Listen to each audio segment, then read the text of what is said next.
चरित्रों से भरपूर है सागर की ये कथा।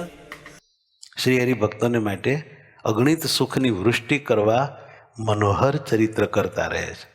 તેમાંથી અંતકાળે એક ચરિત્ર પણ જે ભક્તને યાદ આવી જાય છે તો તેનાથી તે પોતાને ઘણો કૃતાર્થ માને છે અને તે ચરિત્ર સ્મરણથી તેને સંસારમાં ફરીને ભટકવાનું રહેતું નથી. આ છે ચરિત્રનો મહિમા. શ્રી હરિના એક ચરિત્રમાં પણ ઘણું સુખ રહ્યું છે, ઘણું સુખ રહ્યું, તેને દેખતા પાર આવતો નથી. શ્રી હરિના જે ચરિત્રો કહેવાય છે તે બધા અપાર પ્રતાપથી યુક્ત છે. એક ચરિત્ર અપાર પ્રતાપથી યુક્ત છે. આધાન સ્વામી આ માને છે.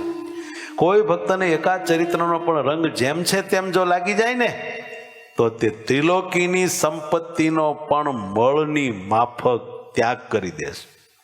એક જ ચરિત્રનો જેમ છે એમ રંગ લાગી જાય તો ત્રિલોકીની સંપત્તિનો પણ મળની માફક ત્યાગ કરી દેશે. બોલો, એક જ ચરિત્રનો રંગ લાગે ને.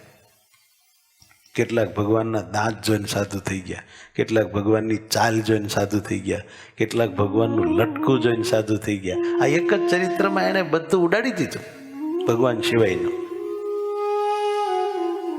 જો સત્સંગ થાય તો ચરિત્રનો રંગ એના અંતરમાં પૂરેપૂરો લાગી જાય છે. જે કોઈ પણ બાઈ ભાઈ ભક્તજનને શ્રી હરિચરિત્રનો રંગ લાગી જાય છે તો તેના બધા સાંસારિક સુખોનો નાશ થઈ જાય છે. એટલે કે સુખમાં ક્યાંય આસક્તિ રહેતી નથી. શ્રી હરિચરિત્રનો તો એવો પ્રભાવ છે કે તેનું શ્રવણ મનન કરનારને સાંસારિક સુખની ઉલટી થઈ જાય છે.